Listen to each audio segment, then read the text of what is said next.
आमची गावे सिंगापूर आणि कॅलिफोर्निया करू नका। आम्हाला तिसऱ्या मुंबईची गरज नाहीये। आम्हाला सध्या बेसिक सुविधेची साहेबांचे मंडल अधिकारी झोपलेला आहे, त्याला सर्व प्रकारचे डोंगरामध्ये होणारे उत्खननाचे व्हिडिओ आम्ही पाठवलेले आहेत, त्याला लाईव्ह लोकेशन देऊन गाड्या आम्ही मागे पकडून दिलेल्या होत्या। त्या गाड्या त्यांनी पैशांची काहीतरी डिमांड करून त्या गाड्या त्यांनी सोडून दिल्या। सुविधेसाठी पोर्टेबल 5 कॅबिन टाकलेल्या आहेत 14 गावामध्ये। त्या कॅबिन मध्ये अक्षरशः कुत्री राहत आहेत। एकाही कॅबिन मध्ये आरोग्य वाचक सुविधा अजूनपर्यंत झालेली नाही। नाही तिथे कुठला डॉक्टर उपलब्ध, नाही कुठला नर्स उपलब्ध। या गावामध्ये पाण्याचा तुटवडा आहे, पाण्याच्या लाईन्स पडलेल्या आहेत, लोकांना पिण्याचे पाणी उपलब्ध। मंडल अधिकाऱ्याला तहसीलदाराला आमचा प्रश्न आहे की तुम्हाला पत्र देऊन पण तुम्ही कारवाई नाही करत।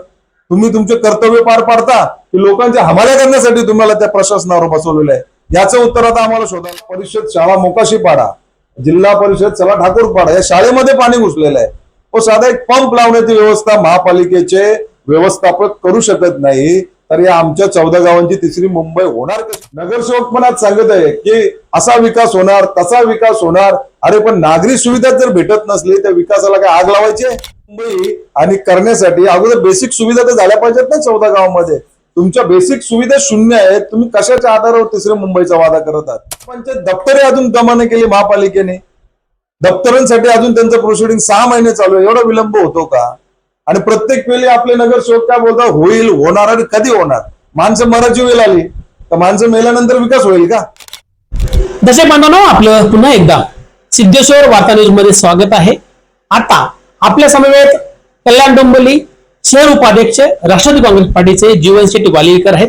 वालीलकर सर, आपलं सिद्धेश्वर वार्ता न्यूज मध्ये स्वागत आहे।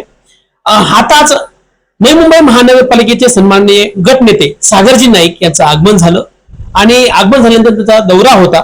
आता त्या दौऱ्या संदर्भामध्ये काही गुरुजनांचा सर्वे अशी चर्चा होती, त्या अनुषंगाने ते पुढे गेले। पण प्रतिक्रियामध्ये त्यांना स्वतः मी विचारलं की सर, सर्वे करतायत जागोजागी, म्हणजे 14 गावाचं दप्तर अद्यापही जमा झालेलं नाही आणि त्या अनुषंगाने ते म्हटले की काही शासकीय कामं असतात, विलंब लागतो आणि लगेच आम्ही ग्रामविकास विभाग आणि नगर विकास विभाग हे एकत्र येऊन आम्ही ते मॅटर सॉल्व्ह करू। परंतु सागर नाईक या ठिकाणी आल्यानंतर लोकांच्या आशा आकांक्षा वाढल्यात, परंतु आता पावसाचं परिमाण चालू आहे आणि जोरदार पाऊस पडतोय। प्रत्येक खड्ड्यामध्ये रस्त्यामध्ये खड्डे हेच माहित नाही, परंतु आता आपण ह्या बाबत काही प्रतिक्रिया देणार आहात का? जिल्हा उपाध्यक्ष म्हणून काय सांगाल?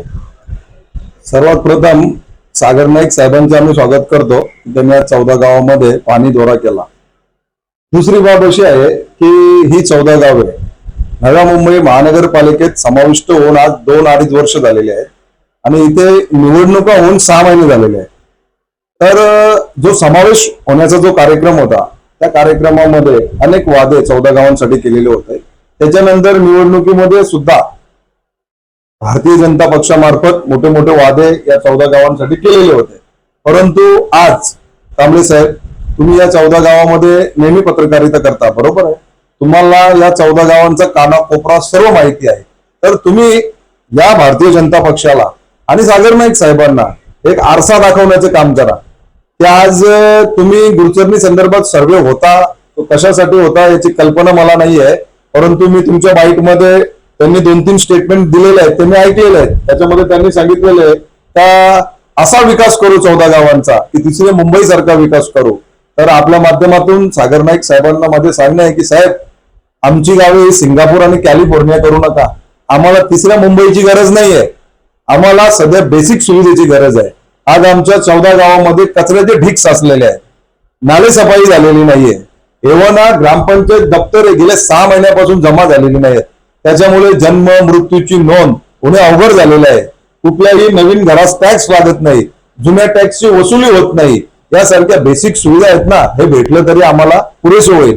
राहिला प्रश्न विकासाचा, विकास 14 गावामध्ये आज 6 महिन्यापासून काय झालेला आहे कांबळे साहेब, तुम्ही मला सांगा। या आरोग्य सुविधेसाठी पोर्टेबल 5 कॅबिन टाकलेल्या आहेत 14 गावामध्ये। त्या कॅबिन मध्ये अक्षरशः कुत्री राहत आहेत।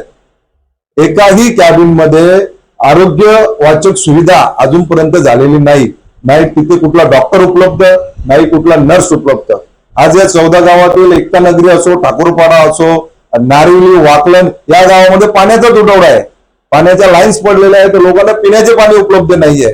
त्यासाठी महापालिकेमार्फत अजूनपर्यंत कुठल्याही प्रकारची सुविधा झालेली नाहीये। आता 2 दिवस पाऊस पडत आहे, या पावसामध्ये जिल्हा परिषद शाळा मोकाशीपाडा, जिल्हा परिषद शाळा ठाकूरपाडा या शाळेमध्ये पाणी घुसलेलं आहे. व साधा एक पंप लावण्याची व्यवस्था महापालिकेचे व्यवस्थापक करू शकत नाही, तर या आमच्या 14 गावांची तिसरी मुंबई होणार कशी साहेब? माझा आपल्या माध्यमातून साहेबांना प्रश्न आहे की आपण विकास कामे होतील आणि नगरसेवक पण आज सांगत आहे की असा विकास होणार तसा विकास होणार. अरे पण नागरी सुविधा जर भेटत नसली तर विकासाला काय आग लावायची आहे? महोदय, आताच मी अप्रभाग समिती सभापती भरतकृष्ण भोरेंना भेटलो. त्यांनी ह्या संबंधित पत्रव्यवहार केलेला आहे महानगरपालिकेकडे. म्हणजे मी जे बघितलं ते तुम्हाला बोलतोय.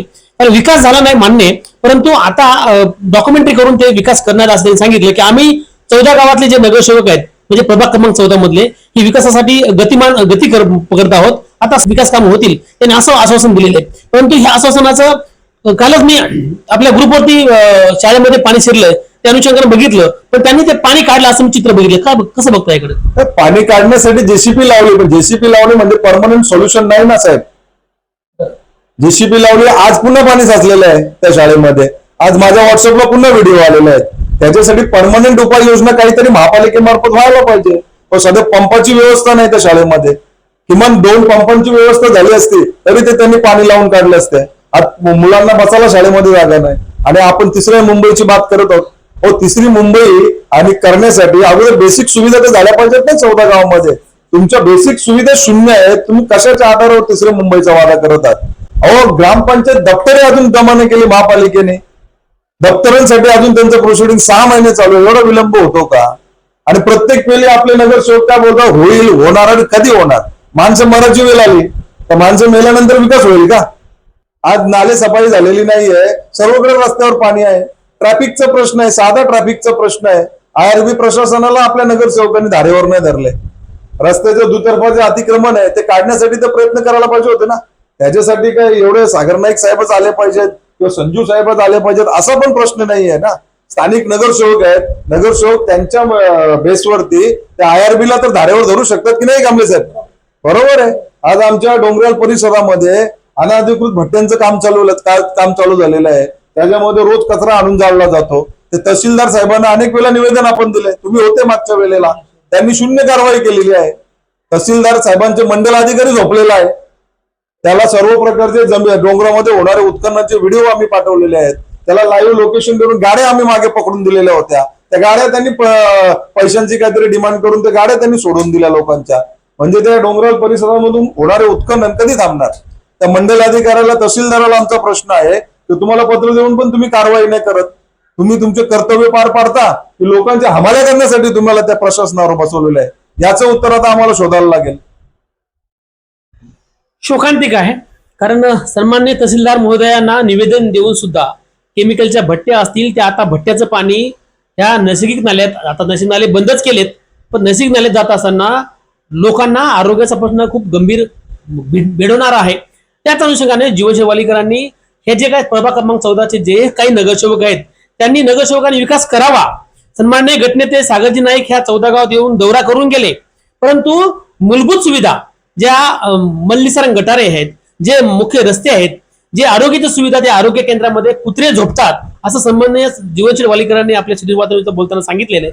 शोकांतिक आहे, परंतु ह्याकडे गटनेते सागरजी नाईकांनी लक्ष लावलं पाहिजे होते. आम्हाला कॅलिफोर्निया नको किंवा बाकी इतर देशाची प्रगती नको, आम्हाला आमच्या 14 गावाच्या बेसिक सुविधा, आम्हाला बेसिक सुविधा आमच्या नागरिकांना हव्यात. मग नगरसेवकांनी फक्त जेसीबीतून पाणी नाही काढावं, की त्यावरती पर्यायी मार्ग शोधावा, जेणे की पंप असेल किंवा त्या माध्यमातून त्या शाळेच्या विद्यार्थ्यांना शाळेत शिक्षण घेण्यासाठी तारेवरची कसरत करावी लागते, ही कसरत कुठेतरी थांबली पाहिजे, हेच जीवनशैली वालीकरांचं मत आहे. परंतु आता तहसीलदार असतील किंवा स्थानिक नगरसेवक असतील, आता ह्या बाबतीमध्ये आरोग्य असेल, शिक्षण असेल, जे काही मल्लीसरंग गटारे असतील ते पूर्ण चोख झालेले आहेत. IRB कडे मी स्वतः पाठपुरावा केलेला आहे. ते देवरे असतील किंवा जोशी महोदय असतील, त्यांनी स्वतः मला बोलले की तुम्ही लोणावळ्याला या, तुम्हाला मी प्रतिक्रिया देतो. कारण नवी मुंबई महानगरपालिकेमध्ये हे जे रस्ते आहेत, मग अशी गटनेते सागर नाईक यांना येण्यास विलंब लागला. कारण एकच होतं की वाहतूक ठप्प होती. आता त्यांच्याकडे मोठी पोलीसची गाडी होती, त्या अनुषंगाने ते लवकर आले असतील, परंतु सर्वसामान्य चाकरमान्यांना हा त्रास खूप सहन करावा लागतो. आता ह्याबाबत सन्मान्य नगरसेवक प्रभाग क्रमांक 14 चे 4ही नगरसेवक असतील किंवा गटनेते सागरजी नाईक असतील किंवा तहसीलदार महोदय, तहसीलदार म्हणजे हे फक्त कागदे घोडे हलवूनच विकास कामं करतात. कारण जीवनशैली वालीकरांनी ज्या अनधिकृत गाड्या होत्या त्या गाड्या मंडळाला मिळवून दिल्या होत्या, पण मंडळानं काही 2 पैशाचा काही लालच किंवा काही डॉक्युमेंटरी करून त्यांनी सोडून दिल्या. ही गंभीर आरोप आहे. या आरोपाचं संबंधित तहसीलदारांनी उत्तर दिलंच पाहिजे. या बाबतीत सिद्धेश्वर वार्ता न्यूज त्यांना संपर्क सुद्धा साधेल. सर नमस्कार. नमस्कार नमस्कार. सर जी पत्रकार बाळासाहेब कांबळे बोलतात सिद्धेश्वर वार्ता न्यूज मधून. बोला बोला. जीवन वालीकर आहेत ना, राष्ट्रवादी काँग्रेस पार्टीचे उपाध्यक्ष, हा त्यांनी तुमच्यावरती आरोप केलेले आहेत काय की तुम्हाला जमीन उत्खनन करताना मंडळ अधिकाऱ्यांना मी स्वतः त्या जेसीबी आणि गाड्या दिल्या, पण त्यांनी त्यांच्यावरती काय कारवाई केली का काय धाकेबंदी आहेत? आम्ही त्या ठिकाणी गेलो ना जागेवरती, तर जागेवर जायला रस्ताच नाहीये. हम्म काल काल काल मी जायचा प्रयत्न केला त्या ठिकाणी, हम्म जागेवर जायला रस्ताच नाही आता कुठे. कारण काय त्यांनी तुम्हाला पाठवलं, त्यानंतर मी रजेवरती होतो जरा मला घरगुती कारणासाठी. बरं, तो आता भूमाफिया किंवा माती माफिया असं जर रॉयल्टी न हे करता किंवा तुमची परमिशन न घेता उत्खनन करतो, त्यावरती काय कारवाई करणार आहात तुम्ही? हो, आता काय होईल माहिती का, तेव्हा ते चालू होतं तेव्हा त्यांनी मला पाठवलं, पण मी तेव्हा रजेवरती गेलो होतो. आता जेव्हा चालू झालं किंवा काय असं असेल तर तेव्हा त्यांनी फक्त मला सांगावं की त्या ठिकाणी जागेवर जाईल. जागेवर गेल्याशिवाय काहीच करता येणार नाही ना आपल्याला आजच्या कंडिशनला. बरं बरं, ठीक आहे, चालेल साहेब, धन्यवाद. पण तुम्ही कारवाई कराल अशी आशा व्यक्त करतो मी आता पण. काय करा माहितीये का, जेव्हा चालू असेल ना तेव्हा जरा थोडं कळवा. आता पावसामध्ये काय ते चालू ठेवणार नाही कोणीच, कारण ते जेसीबी नंबर चालणार नाही कोणाचा. पण ठीक आहे सर, तुम्हाला ह्या अगोदर दिले होते ना ते, ज्यावेळेस पाऊस नव्हतं त्यावेळेस ते हो, जमीन उत्खनन होतं. त्यांनी मला पाठवलं, पण मी गुरुवारपासून रजेवरती होतो 3-4 दिवस. अच्छा, पण तुमचा चार्ज कोणी घेतला असेल ना साहेब, त्याच्याकरता तो सुपूर्द केला असता, त्यांनी कारवाई केली असती. गुरुवारचा एकच दिवस फक्त ऑफिस चालू होतं बरं ना, आणि सोमवारी मी आलो तर मंगळवारपासून पाऊस सुरू झालाय. पण आता तुम्ही कारवाई करणार हे तुम्ही मला हे करताय, आश्वासन करताय. हो, करूया करूया. धन्यवाद सर, आपण सिद्धेश्वर वार्ता न्यूजला संपर्क साधलात आणि प्रतिक्रिया दिलात त्याबद्दल धन्यवाद सर.